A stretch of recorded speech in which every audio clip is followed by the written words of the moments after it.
Hi hello ನಮಸ್ಕಾರ, welcome back to kitchen stories by Vasuki. ಯಾಕೆ ಯಾವಾಗ್ಲೂ ಇಡ್ಲಿ ರವೆಯಿಂದ ಇಡ್ಲಿನೇ ಮಾಡ್ಕೊಂಡು ತಿನ್ಬೇಕು? ಈ ತರ ಹೊಸದಾಗಿ ಇಡ್ಲಿ ರವೆಯಿಂದ ಇಡ್ಲಿ ರವೆ ಪುಂಡಿ ಮಾಡ್ಕೊಳ್ಳೋಣ. ಮೊದಲು ಒಂದ್ ಬಾಣ್ಲೆಗೆ 2 ಸ್ಪೂನ್ ಎಣ್ಣೆ ಹಾಕೊಂಡು ಎಣ್ಣೆ ಕಾಯಕ್ಕಿಟ್ಟು ಎಣ್ಣೆ ಕಾದ್ಮೇಲೆ 1 ಸ್ಪೂನ್ ಸಾಸಿವೆ, 1 ಸ್ಪೂನ್ ಜೀರಿಗೆ, 1/4 ಸ್ಪೂನ್ ಇಂಗ್ನ ಕೂಡ ಹಾಕಿ ಚಟಪಟ ಅಂತ ಅನ್ನಿಸ್ಕೊಳ್ಳೋಣ. ಈ ಚಟಪಟ ಅಂದ್ಮೇಲೆ 1-2 ಒಣಮೆಣಸಿನ್ಕಾಯಿ, ಒಂದಿಷ್ಟು ಕರಿಬೇವು ಸೊಪ್ಪನ್ನ ಕಟ್ ಮಾಡ್ಕೊಂಡು ಹಾಕೊಳ್ಳೋಣ. ಆಮೇಲೆ ಇದಕ್ಕೆ 1 ಕಪ್ ಇಡ್ಲಿ ರವೆ ಕೂಡ ಸೇರಿಸ್ಕೊಳ್ಳೋಣ. ನೀವು ಬೇಕಿದ್ರೆ ಮೀಡಿಯಂ ರವೆನೂ ಇಲ್ಲ ಚಿರೋಟಿ ರವೆನೂ ಕೂಡ ಹಾಕೊಳ್ಬಹುದು, ಆದ್ರೆ ಇಡ್ಲಿ ರವೆ ಹಾಕೊಂಡ್ರೆ ತುಂಬಾ ಸಾಫ್ಟ್ ಆಗತ್ತೆ.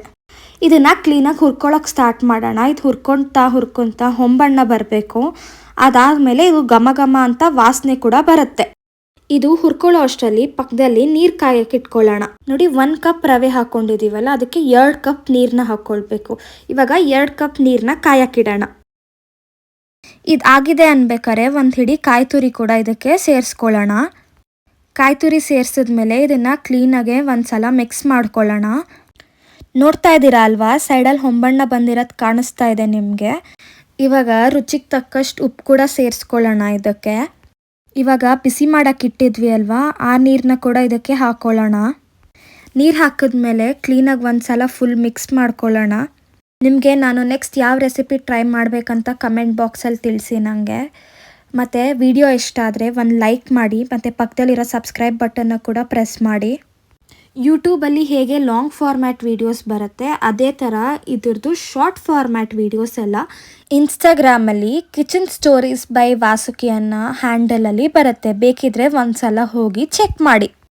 ನೀವು ನಿಮ್ಮ ಮನೇಲಿ ಪುಂಡಿ ರೆಸಿಪಿ ಟ್ರೈ ಮಾಡಿದರೆ ನನಗೂ ಕೂಡ ಕಮೆಂಟ್ ಬಾಕ್ಸಲ್ಲಿ ತಿಳಿಸಿ, ನೀವು ಇದೇ ಥರ ಪುಂಡಿ ಮಾಡ್ತೀರಾ ಅಂತ. ಇದೆಲ್ಲ ಮಿಕ್ಸ್ ಆದಮೇಲೆ ಒಂದು 10 ನಿಮಿಷ ತಟ್ಟೆ ಮುಚ್ಚಿ ಹಾಗೆ ಕ್ಲೋಸ್ ಮಾಡಿ ಬಿಟ್ಬಿಡೋಣ. ನೋಡಿ, ಇವಾಗ 10 ನಿಮಿಷ ಆಗಿದೆ. 10 ನಿಮಿಷ ಆದಮೇಲೆ ಇದು ಈ ಕನ್ಸಿಸ್ಟೆನ್ಸಿಯಲ್ಲಿ ಇದೆ. ಇದು ಆದಮೇಲೆ ಸ್ಟವ್ನ ಆಫ್ ಮಾಡಿ ಒಂದು 10-15 ನಿಮಿಷ ಬಿಟ್ಬಿಡೋಣ. ಇದು ಫುಲ್ ಕಂಪ್ಲೀಟ್ಲಿ ತಣ್ಣಗಾಗಬೇಕು, ಯಾಕಂದರೆ ನಾವು ಕೈಯಲ್ಲಿ ಇದನ್ನು ಇಟ್ಕೊಂಡು ಉಂಡೆ ಕಟ್ಟಬೇಕಾಗತ್ತೆ. 10-15 ಮಿನಿಟ್ಸ್ ಬಿಟ್ಟರೆ ಇದು ಕಂಪ್ಲೀಟಾಗಿ ತಣ್ಣಗಾಗೋಗುತ್ತೆ. ತಣ್ಣಗಾಗಿದೆ ಅಂದಮೇಲೆ ಕ್ಲೀನಾಗಿ ಒಂದ್ಸಲ ಕೈಯಲ್ಲಿ ಕಲಿಸ್ಕೊಳ್ಬೇಕು. ಆಮೇಲೆ ಇಡ್ಲಿ ತಟ್ಟೆಗೆ ಸ್ವಲ್ಪ ಆಯಿಲ್ನ ಸ್ಪ್ರೇ ಮಾಡ್ಕೊಳ್ಳೋಣ. ನೋಡಿ, ಈ ಥರ ಚಿಕ್ಕ ಚಿಕ್ಕ ಉಂಡೆಗಳಾಗಿ ಮಾಡಿಕೊಂಡು ಮಧ್ಯದಲ್ಲಿ ಒಂದು ಹೋಲ್ ಮಾಡಿಕೊಂಡು ಕ್ಲೀನಾಗಿ ಇದಕ್ಕೆ ಒಂದು ಶೇಪ್ ಕೊಡೋಣ. ಇದೇ ಥರ ಎಲ್ಲ ಉಂಡೆನೂ ನಿಮ್ಗೆ ಯಾವ್ಯಾವ ಶೇಪಲ್ಲಿ ಬೇಕು ಆ ಶೇಪಲ್ಲಿ ಮಾಡ್ಕೊಳ್ಳಿ. ಈ ಥರ ರೌಂಡ್ ಶೇಪ್ ಬೇಕಾದ್ರೂ ಕೊಡ್ಬೋದು. ನಿಮಗೆ ಬೇಕಿದ್ರೆ ಮಧ್ಯದಲ್ಲಿ ಹೋಲ್ ಮಾಡ್ಕೊಳ್ಳಿ, ಬೇಡ ಅಂದರೆ ಮಧ್ಯದಲ್ಲಿ ಹೋಲ್ ಏನು ಬೇಡ. ಈ ಪುಂಡಿ ರೆಸಿಪಿನ ಈ ಥರಲೂ ಮಾಡ್ತಾರೆ, ಅವಲಕ್ಕಿಲೂ ಮಾಡ್ತಾರೆ, ನಾರ್ಮಲ್ ರವೆಲೂ ಮಾಡ್ತಾರೆ, ಇಡ್ಲಿ ರವೆಲಿ ಕೂಡ ಮಾಡ್ತಾರೆ. ನಿಮ್ಗೆ ಯಾವ್ದು ಬೇಕೋ ಅದನ್ನು ಹಾಕ್ಕೊಂಡು ಟ್ರೈ ಮಾಡಿ.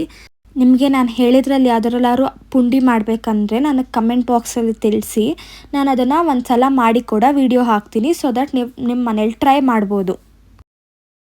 ಇದು ಯೂಟ್ಯೂಬಲ್ಲಿ ನಂದು ಫಸ್ಟ್ ವಿಡಿಯೋ ಮತ್ತು ಫಸ್ಟ್ ಲಾಂಗ್ ಫಾರ್ಮ್ಯಾಟ್ ವಿಡಿಯೋ ಕೂಡ.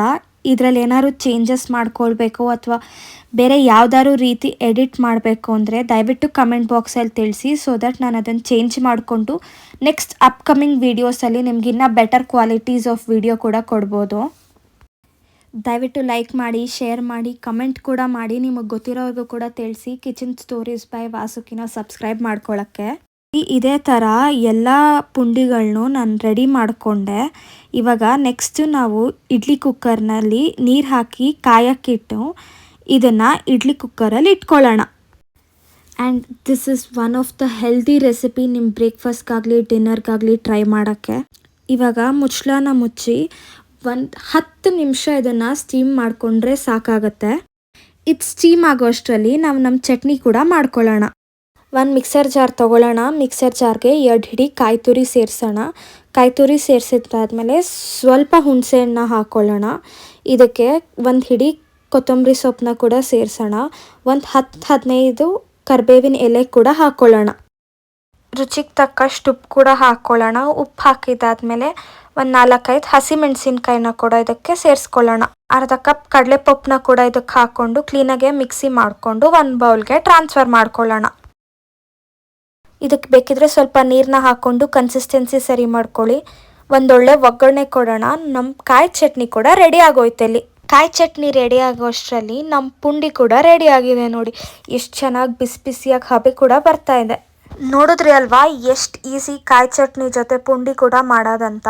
ನಿಮಗೆ ಬೆಳಗ್ಗೆ ಅರ್ಧ ಗಂಟೆ ಟೈಮ್ ಇದ್ದರೆ ಸಾಕು, ಈ ಇಡ್ಲಿ ರವೆ ಪುಂಡಿ ಮತ್ತು ಕಾಯಿ ಚಟ್ನಿ ರೆಡಿ ಆಗೋಗುತ್ತೆ. ಇದನ್ನು ಒಂದು ತಟ್ಟೆಗೆ ಸರ್ವ್ ಮಾಡ್ಕೊಳ್ಳೋಣ. ಆಮೇಲೆ ಸೈಡ್ಗೆ ಸ್ವಲ್ಪ ಚಟ್ನಿ ಕೂಡ ಹಾಕೊಳ್ಳೋಣ. ಇದರ ಮೇಲೆ ತುಪ್ಪ ಹಾಕ್ಕೊಂಡು ಬಿಸಿ ಬಿಸಿ ಇದ್ದಾಗಲೇ ತಿನ್ನಬೇಕು, ತುಂಬ ರುಚಿಯಾಗಿರುತ್ತೆ. ಇದೇ ಥರ ಹೆಚ್ಚು ಸಿಂಪಲ್ ರೆಸಿಪಿ ಬೇಕಂದರೆ ಕಿಚನ್ ಸ್ಟೋರೀಸ್ ಬೈ ವಾಸುಕಿನ ಸಬ್ಸ್ಕ್ರೈಬ್ ಮಾಡಿ.